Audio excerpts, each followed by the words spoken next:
여호수아 20장 우리 1절로 3절까지 함께 합독하겠습니다. 여호와께서 여호수아에게 말씀하여 이르시되 이스라엘 자손에게 말하여 이르기를 내가 모세를 통하여 너희에게 말한 도피성들을 너희를 위해 정하여 부지 중에 실수로 사람을 죽인 자를 그리로 도망하게 하라. 이는 너희를 위해 피의 보복자를 피할 것이니라. 아멘. 그동안 이스라엘 12지파 각각 땅을 나눠주는 그러한 일들을 했지요. 땅 나눠주는 일을 지난주 끝에 다 마쳤다, 그렇게 얘기를 합니다. 지난주 19장 51절 끝에 보면 이에 땅 나누는 일을 마쳤더라, 이렇게 했지요. 그 땅은 일반적인 땅은 다 나눠주었습니다. 나눠주고 20장과 21장에서는 레위 지파들에게 나눠주는 기업입니다. 나눠주는 기업인데 엄밀하게 말하면 이거는 별도로 나눠주는 게 아니고요. 이미 12지파에게 다 나눠줬어요. 나눠준 걸 가지고 하나님 앞에 마치 11조처럼 내어놓게 만들죠. 그래서 내어놓으면 그 내어놓은 걸 가지고 다시 분배해주는, 레위 지파 안에서 다시 분배해주는 그런 내용이라고 말할 수 있습니다. 그러니까 여기는 뭐 땅을 나눠준다 이런 개념보다는 이거는 엄밀하게 말하면 이미 하나님께 바쳐진 거예요. 바쳐진 거기 때문에 하나님의 기업이 되고요. 하나님의 기업을 하나님께서 레위 지파에게 책임지고 그들에게 나눠주신다라는 뜻이에요. 그래서 여호수아가 나눠준다라는 개념은 아니고요. 바로 하나님께서 받은 기업을 11조로 받은 거죠. 11조로 48성읍을 받게 되는데 그 48성읍을 레위 지파 안에 있는 자손들, 레위 지파는 총 원래 4자손들이 있잖아요. 4자손들이 있는데 그 자손들 후손들에게 그것을 나눠줍니다. 그리고 이제 대제사장 가문에게도 또 땅을 좀 나눠주고요. 바로 그 부분을 이야기하는데, 자, 여기서는 또 한 가지 굉장히 중요한 사실이 하나 있어요. 그거는 단순히 땅을 나눠주는 것이 아니고요. 나눠준 땅 속에서, 땅 중에서 또 6개의 특별한 성읍을 하나씩 골라냅니다. 선정을 하죠. 선정을 해가지고 동쪽에 3곳, 서쪽에 3곳, 그 6성읍은 제사장이 그곳에 머물면서 도피성이라고 하는 이름을 지어줘요. 지어줘가지고 거기에는 세상살이를 하다 보면요, 굉장히 얽히고 설키고 복잡한 일들이 많이 벌어집니다. 벌어지다 보면은 때때로 원치는 않았지만은 사람이 죽는 일도 있고요, 억울한 일도 당하고요. 그렇게 되어지면 아직은 법이 제대로 제정이 안 된 상태이기 때문에 그럴 때는 사실은 법이 멀면요, 주먹이 가깝습니다. 주먹이 가까우면 예를 들어서 억울한 일을 당했다, 누가 만약에 죽임을 당했다, 그러면 그 가족들이나 그 친지들이 가만두질 않습니다. 그래서 법에 호소하기 전에 먼저 연장을 들고라도 쫓아가죠. 그래가지고 보복을 하죠. 보복을 하면 결국은 피를 계속 디데이는 이런 일들이 계속 발생이 되어집니다. 이건 심각한 일이에요. 원래는 작은 사건이었는데, 작은 사건이 사건이 아니라 사고였지, 사고. 사고로 일어나는 일들이죠. 사고라고 하는 거는 뭐 약간 부주의에서도 일어날 수 있고요, 부지 중에 실수로 일어나는 일도 많습니다. 그래서 갑자기 뭐 사람이 죽는 일도 있고 또 다치는 일도 있는데, 이런 것들에 대한 법으로 어떻게 보호하거나 처리하거나 거기에 대한 응징을 하거나 할 수 있는 틀이 있는데, 아직까지 제대로 나라도 형성이 안 되고 이러다 보니까 이 법보다 진짜 주먹이 가깝다는 식으로 먼저 보복이 먼저 시행될 수가 있어요. 그러면 안 되거든요. 그럼 그렇게 되면 절대 안 돼요. 안 되기 때문에 일단은 무슨 사고가 났다. 그리고 거기에 뭔가 연루된 사람이 있다면 그 사람은 일단은 그쪽으로 도망을 가라. 그래서 도망갈 수 있는 도피처를 마련해 주는 거예요. 이거는 어찌 보면 임시보호시설이기도 하고요. 또 그곳에 가면 또 어떤 신변의 안전을 보장받는 그런 장소예요.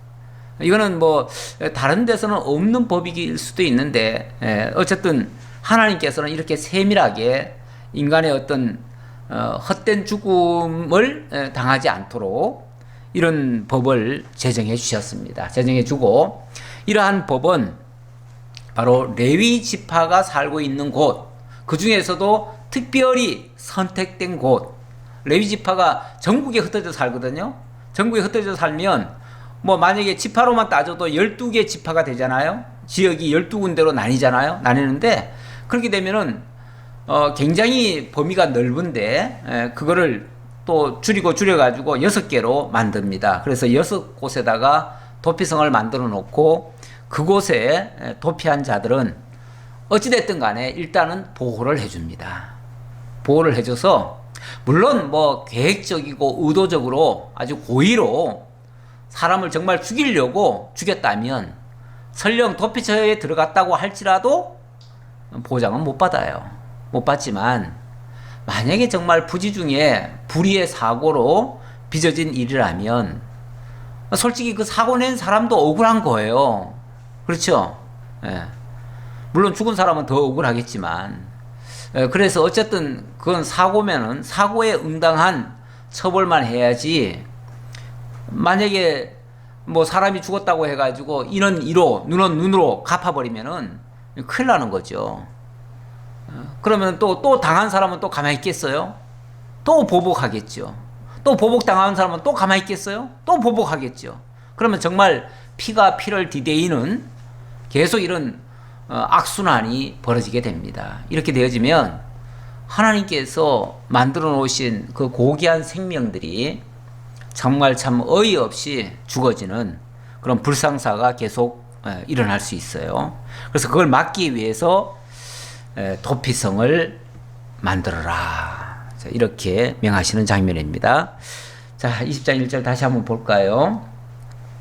여호와께서 여호수아에게 말씀하여 이르시되 이스라엘 자손에게 말하여 이르기를 내가 모세를 통하여 너희에게 말한 도피성들을 너희를 위해 정하여 부지 중에 실수로 사람을 죽인 자를 그리로 도망하게 하라. 자, 일단 이 도피성은 뭐 갑자기 모세가 생각이 나가지고 만들라는 게 아니고요. 하나님께서 이미 모세를 통해서 벌써 예고를 했다는 거죠. 그러니까 이거는 여호수아의 생각, 여호수아의 아이디어가 아니고 하나님께서 모세를 통해서 그렇게 하도록 미리 지시를 해 놓으셨어요. 미리 지시해 놓고 이제 여호수아가 그걸 이제 이룰 때가 돼 가지고 실제로 이루는 그런 장면이 되겠습니다. 자, 뭘 위해서 그렇게 하는가? 너희를 위해서 그렇게 해라. 너희를 위해서 그렇게 해라. 사람이란 원래 완벽한 사람은 없어요. 뭐 하나님이 처음 만들어 놓은 에덴 동산에 아담과 하와는 어찌 보면 뭐 그것도 완전한 건 아니지만 그래도 완벽에 가깝게 만들었었죠. 만들었는데 어쨌든 사탄에게 그 옛 뱀에게 속은 다음에는 거짓 것에 이 속임을 당해가지고 거짓 것을 따라 행하다가 결국은 하나님을 등지게 됐습니다. 하나님 등지고 나서는 이제 뭐 옳고 그름을 분별할 수 있는 눈이 가려져 버렸어요. 눈은 띄었다고 하는데 그 눈은 죄를 짓는데 발빠른 눈이에요. 그건 거짓을 따라가기에 빠른 눈이지 그거는 옳은 것을 분별하는 눈이 아니었어요. 그러니까 잘 쏟고요. 거짓 것을 잘 믿고요. 엉뚱한 짓을 잘하는 거예요. 그때부터 인류는 온통 거짓됐어요. 그래서 로마서에 보면 의인은 없나니 하나도 없다고 했고요. 모두가 다 죄 아래 빠졌다. 어둠 속에 갇혔다. 그래서 제대로 분별할 수도 없고요. 올바른 판단도 할 수가 없어요. 그래서 행하는 일들이 전부 죄만 만들어낼 뿐이었어요. 그런 인간이에요. 그런 인간들을 제대로 통솔을 하려면 그 모든 것을 제어할 수 있는 어떤 정말 절대적인 그런 법이 있어야 되고요. 그것을 또 그 사람의 마음까지 움직여 가지고 다 제어를 할 수 있어야 되는데 솔직히 그게 안 됩니다. 그 야고보서에도 그런 말씀이 있죠. 야고보서에도 보면은 가장 제어하기 힘든 것이 사람의 입술이고요. 이거는 뭐 그 어느 것으로도 제어가 안 된다. 통제가 안 된다 그 말이에요. 통제가 안 돼요. 사람의 말도 통제가 안 되고요. 그 행동이라고 하는 거는 그 사람의 생각이나 마음이나 그 모든 것이 포함돼 가지고 나타나는 일들이거든요. 그러니까 행동이라는 게 그냥 행동이 나오는 게 아니에요. 그 사람이 가지고 있는 그 근본 사상이나 생각이나 마음들, 그분이 알고 있는 그 지식의 총 집합체가 행동으로 나오는 거예요. 그래서 그 사람의 행동을 보면 그 사람이 어떤 사람인지도 사실은 알게 돼요. 알게 되는데, 그래서 행동과 그 말과 이게 별개가 아니에요. 별개가 아니고 다 연결이 돼 있어요. 자, 어쨌든 이런 실수투성이기 때문에 그 실수했다고 해가지고 곧바로 직결로 무슨 일처리를 해버리면은 또 다른 실수가 또 벌어져요. 실수 다음에 실수라고 하는 거는 어디까지나 좀 잘못된 거긴 하지만은 신중하게 살펴야 돼요. 신중하게 살펴가지고 교정할 건 교정해야 되지만 그렇지 않은 것은 또 보호를 해줘야 될 필요도 있어요. 실수니까.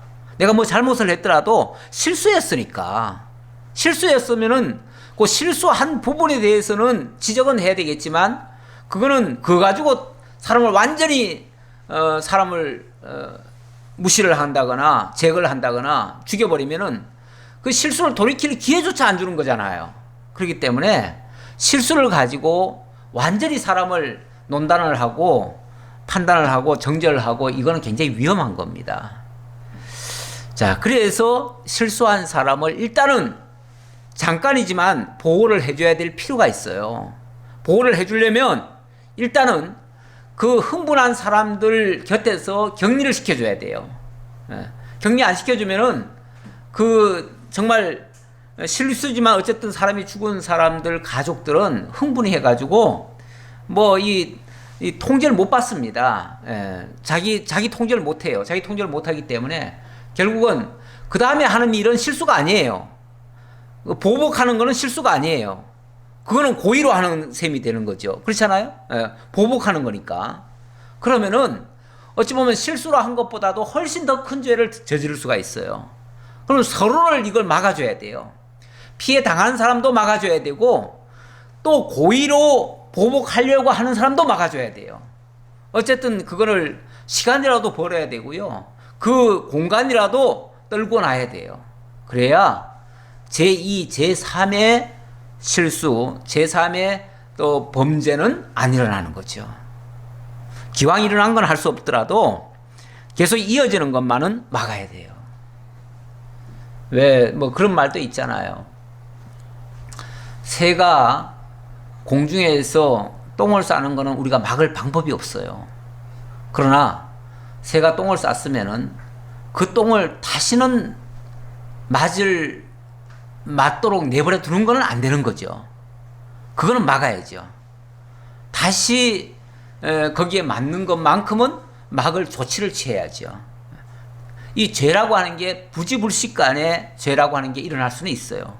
근데 그걸 고의적으로 의도적으로 거기에 보복한다고 하는 일들은 이거는 절대로 막아야 돼요. 어쩔 수 없이 당하는 거는 그건 어쩔 수가 없지만 알면서 당하는 거는 정말 바보고요. 알면서 행하는 거는 악한 거예요. 그거는 악한 거예요. 그래서 그거는 막아야 된다. 그래서 3절에 부지 중에 실수로 사람을 죽인 자를 그리로 도망하게 하라. 너희를 위하여 정하여 그랬는데 이게 꼭 범죄자를 위해서만이 아니라는 거예요. 범죄자뿐 아니라 피해자도 위하는 거예요. 모든 사람을 위하는 거예요. 모두가 다 연루가 될 수 있기 때문에 그 연루되는 것들을 다 막아주는 일이에요. 그러니까 결국은 정말 사랑하는 하나님의 백성들을 위해서 이건 필히 막아줘야 될 부분이다 그 말이에요. 특히 그 중에서도 부지 중에 실수로 사람을 죽인 자, 부지 중에 실수로 사람을 죽인 자, 이거는 부지 중이란 말은 전혀 고의성이 없어요. 생각한 적도 없어요. 계획한 바가 없어요. 그런데 어쩌다가 사실은 뭐 무슨 일을 한다고 하는 건 다 선한 동기에서 한 거 아니에요? 그런데 좋은 일을 하다가 그만 실수로 사람을 죽일 수도 있어요. 예를 들면 나무하러 갔어요. 산에 도끼를 가지고 나무하러 갔는데 아니 나무하러 간 거야 얼마나 선한 동기에서 했겠어요? 그런데 도끼질 하다가 그만 도끼자루에서 도끼가 빠져나왔어요. 그래가지고 그게 그냥 날아가가지고 그 옆에 있던 사람이 그냥 맞아 죽었어요. 이건 정말 부지 중에 일어난 일이에요. 조금 실수했다면은 그 미리 조금 돌보지 않는 일, 도끼를 미리 그거 살피지 않은 일, 뭐 이런 것들이 과실이 되겠지요. 그렇지만 그러나 그 사람 때문에 내 아들이 죽었다. 그러면 그 부모가 가만히 있겠어요? 부모는 일단 뭐 무슨 이유로 죽었다가 문제가 아니라 일단 내 아들 죽었다는데 흥분하는 거예요. 그러면 쫓아가가지고 정말 죽이려고 하지요. 그리고 원래 이 율법이라고 하는 것에는 또 그런 이 조항들도 있잖아요. 예를 들어서 이는 이, 눈에는 눈, 이런 법칙이 있잖아요. 그러니까 하나님이 행한 대로 갚으라는 말씀도 있었기 때문에 어떻게 보면은 그걸 만약에 문자 그대로 받아들이면은 행한 대로 갚아야 돼요. 그러면은 저 사람이 지금 뭐 이유 불문하고 내 아들을 죽였으면은 나도 죽이는 거예요. 그게 행한 대로 갚는다라고 보통 생각하는 거예요. 그 중심에 뭐가 있느냐는 둘째예요. 왜냐하면 사람이요 한번 사건을 당하고 무슨 사고를 당하면요 이성을 잃어버려요. 이성을 잃기 때문에 그때는 뭐 계산을 하고 뭐 복잡하게 생각하는 게 아니에요. 그냥 즉흥적으로 나와버려요. 그렇기 때문에 그때는요 뭐 아무리 지도자가 가서 말리고 뭐 해도 소용없어요.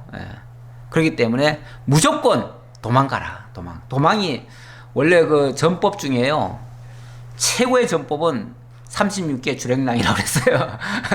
제일 좋은 방법은 일단은 그 자리를 피하는 거예요. 무슨 일이든지. 원래 안 될 때는요 일단은 자리부터 피해야 돼요. 무슨 일이든지 그래요. 이 세상의 일도요 뭐 일이 막 꼬이고 뭐가 안 풀리고 어렵고 그러면요 뭘 하려고 덤비지 말고요 차라리 그거를 그 순간은 피하는 게 제 상책이에요. 사람도 안 만나는 게 상책이고요. 무슨 사건이 일어났는데 막 불안해가지고 그 사건을 얼른 뭐 덮으려고 뭘 움직이고 뭘 하고 뭘 사람을 만나고 뭐 전화하고 뭐 하고 하다 보면요 더 얽히고 설키고 막 뒤범벅이 돼가지고 나중에는 겁잡지를 못해요. 가끔 그런 일들 세상에서도 보잖아요. 무슨 일이 하나 벌어졌는데 뭐 처음에 벌어진 게 무슨 뭐 그렇게 악하고 무슨 뭐 대단한 일이겠어요.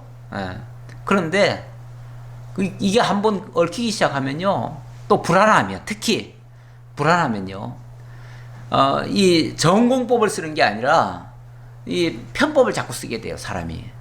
왜냐하면 마음 초조하니까 불안하니까. 그래서 아는 사람을 찾기도 하고 힘 있는 사람을 찾기도 하고 그래서 뭔가 뭐 때로는 필요하다면 돈이라도 뭐 어떻게 쓰려고도 하고 뭔가 힘을 위력을 또 쓰려고도 하고 이러다 보면요 그 다음에는 정말 호미로 막을 거 가래로도 못 막는 사건이 벌어질 수도 있어요. 이거는 어마어마하게 오히려 처음에 이런 별 일이 아닌데 나중에 뭘 하려고 덮으려고 하던 일이 더 커져 버려요. 이거 완전히 뭐라고 될까요? 완전히 뭐 주객이 전도됐다고 할까요? 완전히 엉뚱한 일이 막 더 확대가 돼가지고 나중에는 걷잡지를 못해요. 네, 이런 일도 많아요. 그래서 제일 좋은 방법은요, 무슨 일이든지 사실은 전공법이 제일 좋고요. 그리고 전공법으로 안 될 때는요, 피하는 게 상책이에요. 예. 이건 뭐 세상에 다른 어떤 이론도 필요 없어요. 예, 세상의 모든 일이 그래요.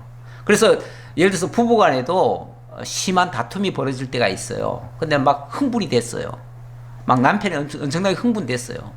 그런데 거기서 옳고 그름 따지면요, 해결될까요? 싸움이 그칠까요? 안 그쳐요. 그때는 무조건 그 자리를 피하는 게 상책이고요. 더 이상 대화를 안 하는 게 상책이에요. 그때는요. 네. 그때 만약에 네가 옳은지 내가 옳은지 따져보자 그러면요, 따져보는 게 아니라 그때는 완전히 칼부림이 나요. 난리가 나요. 절대 그럴 때는 이미 이성을 잃었기 때문에, 흥분이 됐기 때문에 그럴 때는 따질 때가 아니에요. 그때는 무조건 피할 때예요. 피할 때. 그 순간은 지나야 돼요. 오히려 하루가 지나고요, 이틀이 지나고 나면요, 사람은요, 하루 이틀 지나고 나면요, 자기 반성을 합니다. 이게 왜 이런 일이 여기까지 왔을까? 자기도 생각을 해봐요. 그러면 내가 너무했구나. 내가 너무했구나. 그리고 반응 중에요, 무반응이 제일 무서운 반응입니다. 무반응은 정말 무슨 패를 가지고 있는지 모르기 때문에 함부로 대할 수가 없어요.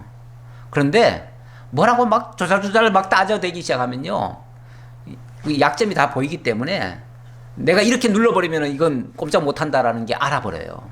그러면요, 그거 제압, 만약에 말로 안 따르면요, 무력으로 제압해버려요. 그래서 이 부부싸움 가끔 보면은 지극히 작은 싸움이 어마어마하게 큰 싸움으로, 정말 걷잡을 수 없는 싸움으로 번지는 경우가 있어요. 일단은 흥분한 사람 앞에서는요, 사건은 해결하려고 덤비면 안 됩니다. 어떤 경우에도.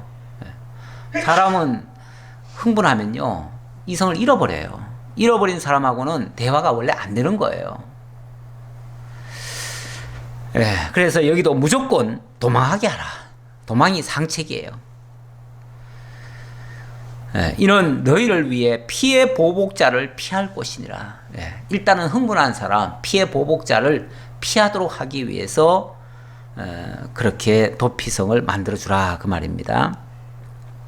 이 성읍들 중에 하나에 도피하는 자는 그 성읍에 들어가는 문 어귀에 서서 그 성읍의 장로들의 귀에 자기의 사건을 말할 것이요, 그들은 그들 성읍에 받아들여 한 곳을 주어 자기들 중에 거주하게 하고, 피해 보복자가 그의 뒤를 따라온다 할지라도 그들은 그 살인자를 그의 손에 내주지 말지니, 이는 본래 미워함이 없이 부지 중에 그의 이웃을 죽였음이라. 자, 일단 살인자죠. 뭐 고의로 죽였던 실수로 죽였던 살인자는 살인자죠. 살인자가 됐는데 어쨌든 그 순간을 모면하기 위해서 달려왔습니다. 도망을 쳤습니다. 도망을 쳐가지고 일단 성문 안으로 들어오는 순간 성문을 걸어 잠궈버려요. 걸어 잠그고, 그리고는 이제 그 피해 보수자는 못 들어오게 하는 거죠. 따라 들어오는 사람 못 들어오게 하고, 그 사람은 일단 신고식을 해야죠. 신고식이 장로들에게 내가 이런 이유로 해서 들어왔습니다 라고 신고를 해야죠. 신고를 해야 되는데, 명백하게 만약에 내가 아주 고의적으로 이렇게 죽였습니다 라고 한다면 그 사람은 받을 수 없어요. 고의적으로 죽인 사람은 어떻게 받겠어요. 그러나 그렇지 않고 내가 여차여차 해가지고 이런 실수를 저질렀습니다. 전혀 고의는 아니었지만 어쨌든 이렇게 큰 실수를 했습니다. 그렇게 얘기를 하면, 솔직하게 얘기해주면, 그러면 일단은 그 사람을 받으라는 거예요. 받아가지고 어떻게 하라고요? 한 곳을 주어 자기들 중에 거주하게 하고 그들이 살아갈 수 있는 그 안전처를 제공해 주라는 거죠. 그거는 남에게는 알리지 말고 그 장로들이 특별히 보호해 주는 그런 공간이겠죠. 옛날에 우리나라에도 뭐 안가 같은 게 있었어요. 정부 차원에서 보호해주는 그런 기관, 그런 어떤 처소가 있었죠. 그곳에 가면은 안전한 거죠. 어떤 외부의 어떤 위협 세력도 절대 침범하지 못하도록 그렇게 막아주는 그런 공간이 있었죠. 그러니까 도피성 안에서도 또 안전가옥이 따로 있는 거죠. 있어가지고 거기서 거할 수 있도록 그렇게 해주라는 겁니다. 그래서 만약에 피해 보복자가 바로 뒤를 쫓아왔다고 칩시다. 그래가지고 장로한테 이렇게 해가지고 우리가 피해를 입었으니까 저 살인자를 내주시오. 우리가 보복하겠소. 만약에 예를 들어서 이렇게 얘기한다고 하면 절대 그 살인자를 그의 손에 내주지 말아라. 물론 뭐 나중에 아주 고의적으로 죽였다고 한다면 뭐 그때는 아마 내줘야 될 거예요. 그러나 그렇지 않았다면 절대 그렇게 내주지 말아라. 그런 얘기예요. 자, 그리고 6절. 그 살인자는 회중 앞에서 서서 재판을 받기까지 또는 그 당시 대제사장이 죽기까지 그 성읍에 거주하다가 그 후에 그 살인자는 그 성읍 곧 자기가 도망하여 나온 자기 성읍 자기 곳으로 돌아갈지니라 하라 하시니라. 하라 하시니라. 이건 이제 자기 말이 아니고 이미 모세를 통해서 주신 말씀을 인용하면서 그렇게 얘기해주고 그렇게 했다고 일러주는 말이죠. 그러다 보니까 이렇게 하라 하시니라 이렇게 이제 연거푸 그런 표현을 쓰고 있는데 여호수아가 자기 생각을 이야기하는 게 아니고요. 자기 선에서 지금 판단해가지고 이렇게 했으면 참 좋겠다라고 제안한 게 아니고 이미 하나님께서 모세에게 이렇게 하라고 여호수아에게 일러줬던 말을 여호수아가 모세의 말을 빙자해서 하나님의 말씀이라고 들려주는 말이죠. 말이 복잡하죠? 이렇게 이제 몇 단계를 거쳐서 결론은 하나님께로부터 나온 말씀이에요. 하나님께로부터 나온 말씀이라는 것을 이렇게 밝히는 겁니다. 자, 그런데 여기 중요한 말이 나와요. 자, 일단은 살인자를 보호해주면서 그냥 무작정 보호해줍니까? 또 그건 아니에요. 무작정 보호해줄 수는 없어요. 일단은 그게 사실인지, 왜냐하면 그 사람도 거짓말할 수도 있으니까 그게 사실인지 아닌지 뭔가 정당한 어떤 절차를 밟아야 돼요. 그 절차가 뭐냐면 재판을 받는 거죠. 재판을 받는데 보통 재판이라고 하는 것은 원래 한 번에 끝나는 건 아니고요. 보통 두세 번을 하죠. 하는데 우리나라 같으면 뭐 3심까지 있는데 여기도 사실은 그런 단계, 지금은 아직까지는 아니지만 그런 절차를 밟습니다. 일찍이 하나님께서 모세를 통해서 모세의 장인을 통해 그 재판하는 법을 알려준 바가 있어요. 그때에 작은 일들은 50부장, 100부장들이 처리하라 그랬어요. 그래서 50부장, 100부장이 만약에 처리를 해야 되는데 처리를 못하는 일이 있으면 뭐 천부장한테 와야죠. 천부장한테 와야 될 것이고 천부장도 만약에 해결이 안 되면 그때는 모세한테 오게 해라. 그래가지고 최종 판단은 모세가 할 수 있도록 이렇게 이제 하라고 했는데 지금은 뭐 모세는 죽었으니까 이제는 최종 판단자는 모세는 아니죠. 모세는 아니고 이제는 이제 대제사장이 최종 판단자가 돼야 되겠죠. 근데 최종 판단자 대제사장이 판단하기 전에 먼저 장로들이 이제 살피는 거죠. 예. 그래서 어느 정도의 그 정황을 살피게 하고 의견도 다 듣게 하고 충분히 자기 변호도 하게 하고 만약에 어떤 증거가 있다면 증거도 들이대게 하고 이래가지고 정황을 모든 걸 다 살펴요. 낱낱이 살펴가지고 정말 그 말이 사실이고 그렇다면은 보호를 해줘야죠, 당연히. 그러나 뭔가 의심스럽고 또 하나님 앞에서 정말 바람직하지 않다고 느껴지거나 뭔가 불합리한 그런 모습이 보인다면 그때는 최종적으로 대제사장이 정말 하나님 앞에서 고백하게 만들고 이제 최종 판단을 해야겠죠. 해가지고 정말 부지 중에 벌어진 일이라면 보호를 해줘라. 그리고 만약에 고의적이라면 그는 뭐 끌어내서 거기에 응당한 벌을 받아야죠. 벌을 받게 되면 그는 또 오히려 들어와 가지고 사형당할 수도 있어요. 예, 그럴 수도 있어요. 있는데 어쨌든 여기서 이제 말하고 싶은 거는 어쨌든 사람을 미리 함부로 정죄하지는 않고요. 반드시 어떤 법의 절차를 밟아서 정말 그런 범죄자가 사실이라면 거기에 응당한 처벌을 해야 될 것이고, 만약에 억울한 부분이 있다면 그는 끝까지 보호를 해줘야죠.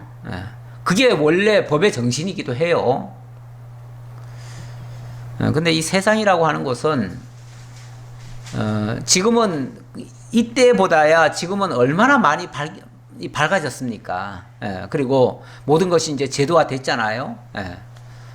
그래가지고 모든 불합리한 제도들은 다 걷어내고 정말 합리적인 제도들만 남아가지고 그걸 법으로 제정을 하고, 그래서 만민이 법 앞에 평등하도록 지금은 사실은 어느 정도는 그렇게 만들어 놨어요. 만약에 부조리한 게 있으면 중간중간이 또 고쳐가면서까지 계속 좋게 억울한 일이 없도록 이렇게 법을 만듭니다. 그래가지고 그 법의 정신에 보면요, 그런 게 있어요. 제가 원래 그 대학교 원래 처음에 제가 과를 들어갈 때 그 법학과를 제가 조금 들어갔어요. 그래가지고 법학 그 책에 그런 내용이 있어가지고 제가 굉장히 인상 깊게 제가 기억을 하고 있는데, 10명의 도둑을 못 잡더라도 한 명의 억울한 자를 만들면 안 된다. 이 법이라고 하는 게 정말 연약한 것을 보호하려는 게 원래 법의 취지지, 뭐 처벌하고 제거하는 데 목적을 두는 게 아니에요, 원래가. 그래서 억울한 일이 없게 하라는 것이 원래 법의 정신이에요. 그런데 억울한 일을 없게 하려다 보면은 진짜 범죄자까지도 이게 때로는 이게 제대로 못 밝혀낼 수가 있어요. 그러다 보니까 그걸 또 법을 잘 아는 사람들은 그걸 또 이용을 해요. 이용을 하는 것 때문에 정말 참 안타깝고, 그것 때문에 때로는 참 법의 불공평을 느끼기도 하고, 사람들이 그 법의 혜택을 못 받는, 소위 말해서 이 서민들이나 약한 사람들은 상대적으로 왜냐하면 법을 잘 아는 사람들은 그 법의 그 약간의 어떻게 보면 맹점 같은 거를 파고 들어가지고 그걸 이용을 하거든요. 그걸 이용해가지고 죄를 짓고도 그런 어떤 법의 그 약점을 이용해가지고 자기네들은 법망을 빠져나가요. 이런 것들 때문에 정말 많은 사람들을 어찌 보면 법으로 이렇게 제어를 해줘야 되는데 제어를 못하는 경우도 있긴 있어요. 있는데 설령 그렇더라도 그거는 이제 계속해서 법을 보완을 해야죠. 보완을 해서라도 그렇게 그 법망을 빠져나가는 것은 막아줘야 되는데, 그렇게 하고 최소한 억울한 일은 당하지 않도록, 그래서 세상에 어떠한 경우에도 억울한 일은 없도록 하라는 것이 법의 기본 정신이에요. 기본 정신인데, 근데 참 현실은 이 법을 만드는 사람들이 대부분이 보면은 기득권자들이에요. 기득권자들이고 또 법을 잘 아는 사람들이에요. 그리고 자기네들은 안 걸릴 법을 만들어 놔요. 그러다 보니까 희한하게 힘 있고 빽 있고 돈 있고 능력 있는 사람들은 법망을 다 빠져나가게 돼 있고, 아무것도 잘 모르는 사람들이 어쩌다가 실수 한번 하면 그거는 제가다 걸려 들어가요. 이래가지고 정말 억울한 일을 정작 서민들이나 약한 사람들이 법망에 걸려가지고, 참 그런 사람들은 빼도 박도 못하고 정말 법에 의해서 정죄를 받는. 왜 한 작년인가에 보면은 학생들 4명이서 아마 슈퍼에서 뭐를 훔쳤을 거예요. 훔쳤는데 4명이 훔쳤는데 걸렸어요. 걸렸는데 이게 혼자 도적질을 하면요, 큰 죄가 안 됩니다. 예를 들어서 혼자 슈퍼에서 뭘 조그만 거 훔쳤다. 그거는 큰 죄가 아니에요. 뭐 그거 값에 뭐 몇 배는 물어줘야 되겠지만 그것 때문에 막 징역 가고 그러지는 않아요. 그런데 몇 명이서 함께 이렇게 공동으로 이제 뭔가 계획을 하고 설계를 해가지고 니는 뭐 맡아라, 니는 뭐 맡아라, 이런 아주 계획적으로 뭔가 범죄를 저질렀다. 실제 훔친 거는 별거 아니거든요. 그런데 그건 굉장히 큰 죄가 돼버려요. 아주 계획적이고 의도적이고 이제 공동으로 이렇게 했기 때문에 그건 아주 큰 죄가 돼버려요. 그래가지고 잡혔는데 그 중에 한 아이가 이제 그걸로 인해 가지고 받을 처벌이 너무 무겁다고 생각하니까 그 아이가 그만 자살해버렸어요. 죽어버렸어요. 그리고 실제로 경찰도 너는 이제 여기서 못 빠져나간다. 이제 너는 이제 이 벌을 받을 수밖에 없다. 이런 식으로 하니까 겁을 먹어가지고 아이가 그만 죽어버렸어요.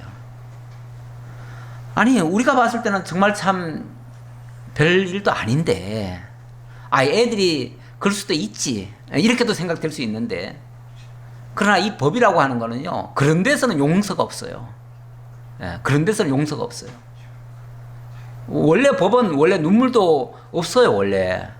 없다 보니까 그런 아이가 그만 자기가 못 견디는 그 아이는 자살로 끝을 내버리는, 그러니까 엄청난 사건이 돼버린 거죠, 결과적으로는. 정말 억울한 일을 당했지요, 결과적으로는. 그래서 사실은 미리 겁주는 거, 특히 그 검찰이나 경찰이나 이런 사람들이 그 수사할 때 막 겁을 엄청 주는 경우가 있어요. 그것도 수사한 방법 중에 하나인데 이것도 사실은 편법이죠. 잘못된 거죠. 그런데 자백하라고. 네가 자백하면 봐줄 수 있지만 네가 자백 안 하면은 이렇게 큰 벌을 받을 수 있다. 그래가지고 겁을 주는 거죠. 그래가지고 결국은 자백하면 그 사람은 이제 좀 빼주고 나머지를 이제 더 엮어가지고 막 이렇게 하려고 그런 경우가 있는데 이 일 자체도 잘못됐고요.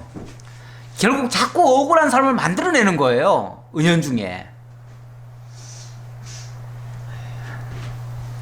예. 그리고 또 우리나라 사람들의 그 정서적으로 보면요. 우리나라 정서법이 사실 더 강합니다. 예. 국민감정법이라고 그러죠. 감정법이라는 게 실제 형법보다 더 무서워요. 예. 그래서 누가 만약에 좀 뭐 국민들 감정을 건드리는 어떤 법을 저촉했다. 뭐 실제 법에 가보면 실제 큰 죄도 아니거든요. 큰 죄도 아닌데 국민의 감정을 건드리는 법을 만약에 어겼다 그러면요. 그거는 모든 국민들이 다 벌떼같이 일어나요. 근데 사실은 아직 수사도 안 했고 증거도 아직 안 드러났어도 일단 국민들은 같이 욕하고 있어요. 그래가지고 정말 죽일 사람 잡듯이 그렇게 하는 경우가 있어요. 그런 걸 뭐라고 그러냐면은 사실은 인민재판이라고 그래요. 인민재판. 인민재판식으로 하는 경우도 있어요. 옛날에 독재정부 때는요.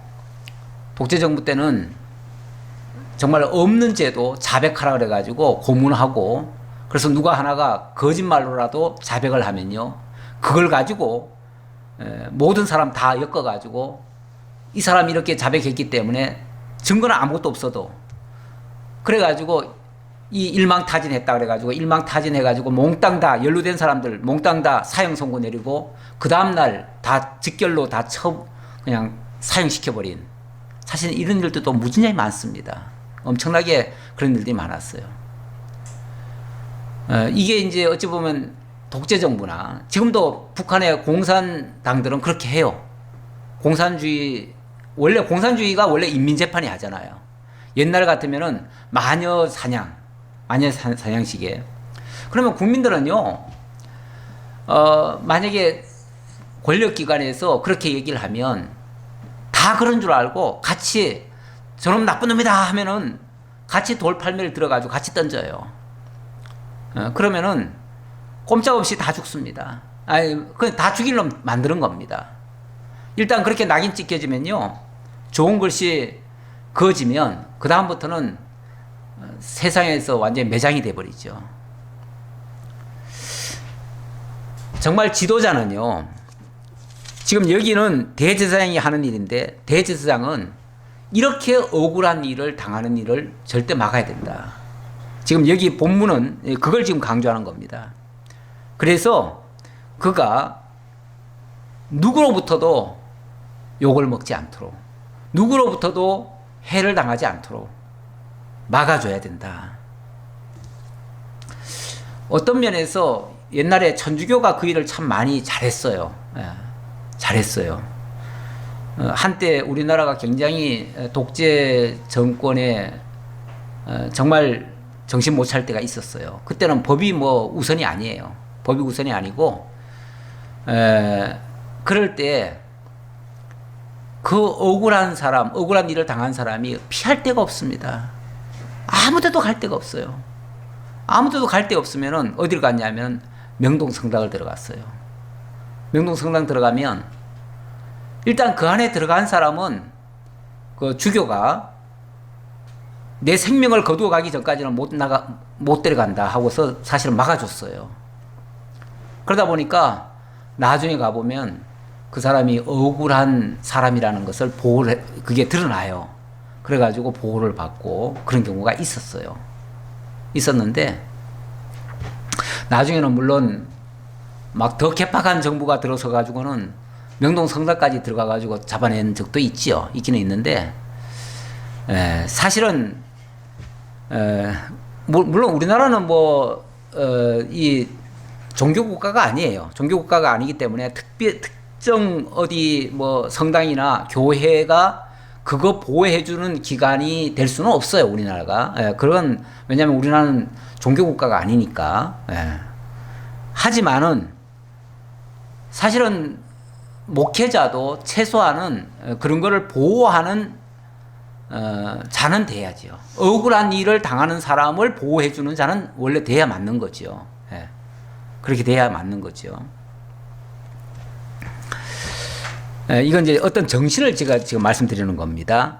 절대 억울한 자가 없게 하라는 거죠. 억울한 자가 없게 하라. 물론 살인자까지 보호하라는 얘기는 아니에요. 고의적인 살인자를 보호할 이유는 하나도 없습니다. 정말 잘못한 사람을 보호할 이유는 하나도 없어요. 그러나 억울한 사람은 절대 있게 해서는 안 된다. 그래서 재판을 받기까지는 정말 보호를 해야 된다. 억울한 일을 당하는 것을 내버려둬서는 안 된다. 그리고 대제사장이 죽기까지 그 성읍에 거주하다가 그 후에 그 살인자는 그 성읍, 자기가 도망하여 나온 자기 성읍, 자기 집으로 돌아갈지니라. 자기 집으로 돌아가라는 말은 뭐죠? 이제 모든 그 죄에서 해방된 거예요. 이제 쉽게 말하면 사면이 된 거예요. 물론 살인한 건 틀림없지만, 그러나 고의적으로 한 것이 아니기 때문에 죽기까지 보호해줘야 되고, 어찌 보면 대제사장이 죽은 다음에는 이제는 이제 돌아가야 되는 거죠. 돌아갈 때는 무죄자인 것처럼 돌아가게 되는 거죠. 그렇게 이제 보호를 받는 거죠. 이 도피성, 일단 그 뒤에 얘기를 마저 합시다. 7절을 봅시다. 이에 그들이 납달리의 산지 갈릴리 게데스와 에브라임 산지의 세겜과 유다 산지의 기럇 아르마 곧 헤브론과 여리고 동쪽 요단 저쪽 루벤 지파 중에서 평지 광야의 베셀과, 자 우선 7절은 서쪽 지역을 얘기하는 겁니다. 서쪽 지역. 제가 잠깐 한번 그 위치라도 한번 대략 볼게요.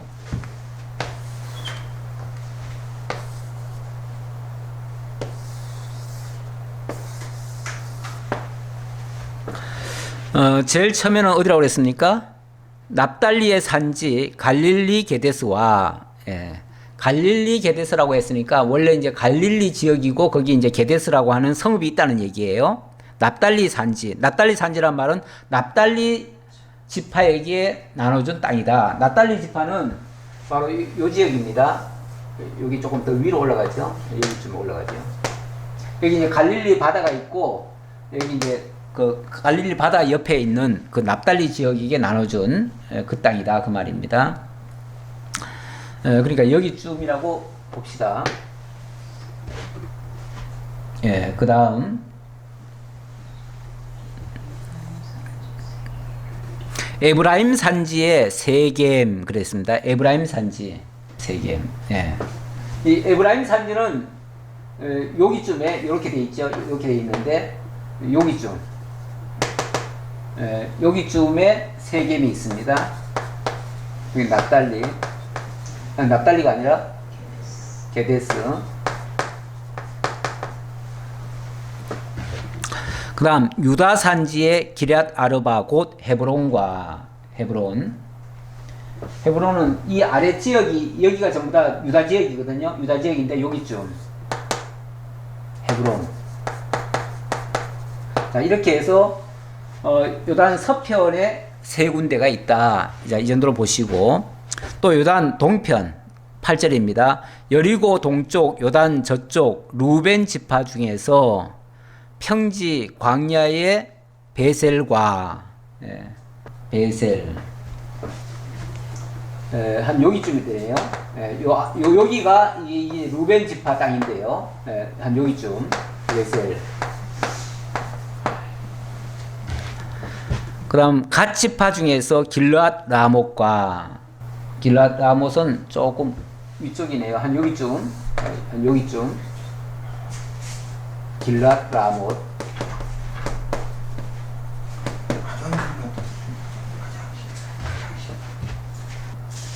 예, 므낫세 지파 중에서 바산 골란을 구별하였으니, 바산 골란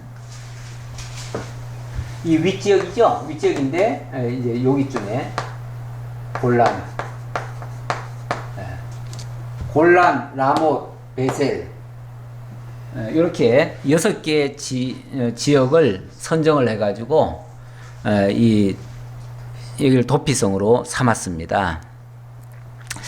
이 도피성을 가지고 많은 학자들이 그렇게 해석을 하더라고요. 이건 이제 제가 해석한 게 아니고요. 일반 학자들이 이 단어를 가지고 해석을 해요. 단어를 가지고 어떻게 해석을 하냐면, 예를 들면 이 게데스는 성소다, 성소라는 뜻을 가지고 있다 그 말이죠. 그리고 세겜은 어깨, 헤브론은 친교, 그리고 베셀은 요새, 라못은 고지, 골란은 기쁨. 요새, 고지, 기쁨 이렇게 해석을 해요. 그래가지고 요 하나하나에다가 의미를 부여하더라고요. 의미를 부여해가지고 뭐 이 도피성은 예수 그리스도를 가리키는데 예수 그리스도가 우리의 성소가 되어주시고 우리를 어깨에 매듯이 우리를 이렇게 안아주고 업어주고 우리와 함께 친교해주고 우리의 피난처 요새가 되어주시고 우리를 높은 자리로 올라가게 하시고 우리로 하여금 기뻐하신다. 어떻게 좋은 것 같죠? 근데 이제 이렇게 해석하는 거는 이제 뭐 문자적인 해석이기도 하고 어떤 단어풀이 같은 의미도 되고 아니면은 영적인 해석 그래가지고 영예라고 보통 그렇게 해석을 많이 합니다. 그런데 이런 해석은 뭐 들을 때는 좀 괜찮은 것 같은데 솔직히 그게 사실인지 아닌지도 솔직히 좀 의심스럽고 너무 인위적인 그런 냄새가 나요. 그래서 저는 이제 그렇게는 해석을 안 하고요. 그러니까 제가 이렇게 주장하는 게 아니고요. 남이 그렇게 하고 있다는 걸 말씀드리고, 일단은 이 본문은 우리의 피난처가 되어주시는, 물론 그리스도를 가리키는 건 틀림없어요. 그리스도를 가리키죠. 이 도피성이라고 하는 게 그리스도를 가리키는 건 틀림없습니다. 왜냐하면 구약의 모든 것은 사실은 다 그리스도를 가리키는 거예요. 가리키는 건데 그리스도가 진정한 우리의 피난처가 되어주시고 우리의 보호처가 되어주시고 우리의 죄를 어찌 보면 사해주시고 그리고 죽기까지 우리를 품어주시고 우리를 보호해 주시고 이런 내용이죠. 예. 사도 바울 같은 경우도 로마서 8장 1, 2절에서 그런 말씀을 했어요. 그리스도 예수 안에 있는 자에게는 결코 정죄함이 없나니 이는 그리스도 예수 안에 있는 생명의 성령의 법이 죄와 사망의 법에서 너를 해방하였기 때문이다. 우리로 하여금 그리스도 예수에게로 도피하면 모든 죄에서부터 용서함을 받는다. 물론 뭐 계획적이고 의도적인 죄를 저지른 것까지 다 용서받는다는 얘기는 아니고요. 우리가 과거에 알지 못하고 저지른 죄가 많습니다. 하나님 믿지 않았을 때에, 하나님 밖에 있을 때에 저지른 모든 죄가 그리스도 예수 안에서는 더 이상 정죄함을 받지 않는다. 이제 그런 의미에서 이 도피성은 우리를 구원해 주시고 보호해 주시는 그런 내용입니다. 그 다윗도 시편 61편에서 그렇게 했는데요. 주는 나의 피난처시요 원수를 피하는 견고한 망대라고 그렇게 이제 노래를 했습니다. 그러니까 우리의 이 망대, 피난처, 요새 그런 것이 바로 도피성이죠. 그 도피성을 얘기하는 거예요. 그러니까 하나님이 우리의 도피성이 되신다 그 얘기예요. 그래서 이런 구약에 있는 이런 도피성은 장차 하나님의 택한 백성들이 범죄한 자들이 사실 율법이 정죄하는 거 아니겠어요? 네, 율법이 정죄를 하지요. 정죄를 하면 우리가 어디로 도망갑니까? 그리스도 예수께로 도망가지요. 그래서 율법은 우리를 그리스도에게로 인도하는 몽학선생이다 그렇게 얘기를 합니다. 몽학선생. 몽학선생이란 말은 이제 먼저 성경에서 몽학선생이라고 그랬고 지금은 몽학선생이라는 말의 의미는 유치부 교사라는 뜻이에요. 예. 그러니까 어린아이들을 선생님이 이렇게 데리고 가는 것과 같다 그런 얘기예요. 누구에게로요? 그리스도에게로. 누가? 율법이 뭘로? 정죄해가지고. 그러니까 우리가 죄인이 되면 죄인이라는 사실이 율법이 알려주면 우리는 도망을 가야 돼요. 어디로 도망가냐면 그리스도에게로 도망을 가야 돼요. 그러면 그리스도 안에서 결코 정죄함이 없는 상태로 보호를 해준다는 거죠. 그리스도께서 죽기까지. 그리고 정말 그리스도 그 대제사장이 죽으면은 이제 완전히 자유가 되는 거예요. 자유. 아까 그랬잖아요. 대제사장이 죽기까지 거기 머물다가 대제사장이 죽으면은 어디로 간다고요? 자기 집으로 돌아간다. 집으로 돌아간다는 말은 완전 자유인이 된다 그 얘기예요. 그러니까 우리가 그리스도 예수 안으로 도망을 가고 그리스도께서 우리를 위해서 죽어주시면 우리는 자유인이 되는 거예요. 예. 그걸 이제 가르쳐 주기 위해서 구약에 이 도피성 제도를 만들어 놨다 그 얘기입니다.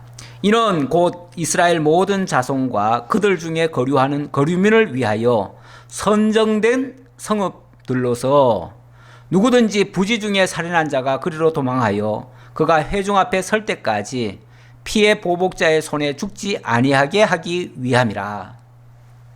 더 이상 그 실수한 사람을 정죄하는 그 정죄에서부터 완전히 벗어나게 하기 위한 그러한 제도다라고 했는데 우리 하나님께서 자기 백성들을 보호하시고 억울한 죽음이 없게 하시고 온전한 구원을 얻게 하시고 완전한 자유에 이르게 하시는 그러한 제도 바로 도피성 제도입니다.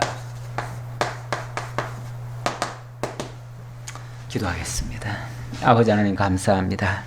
우리를 하나님께서 사랑하셔서 그리스도 예수 안에서 영원한 생명을 얻고 참된 자유를 누리게 하시기 위해서 구약시대 때 도피성 제도를 마련하시고 억울한 일이 없도록 주님께서 그쪽으로 피하게 하시고 또 그 안에 피한 자들을 끝까지 책임지고 보호하시고 안정케 해주셨습니다.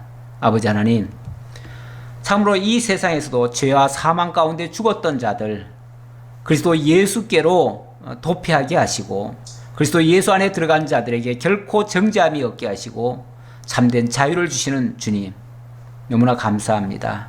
오늘 우리도 그렇게 주님 안에서 구원함을 받았습니다. 이 은혜를 기억하고 늘 감사와 찬송으로 영광 돌리는 저희 모두가 되도록 인도해 주옵소서.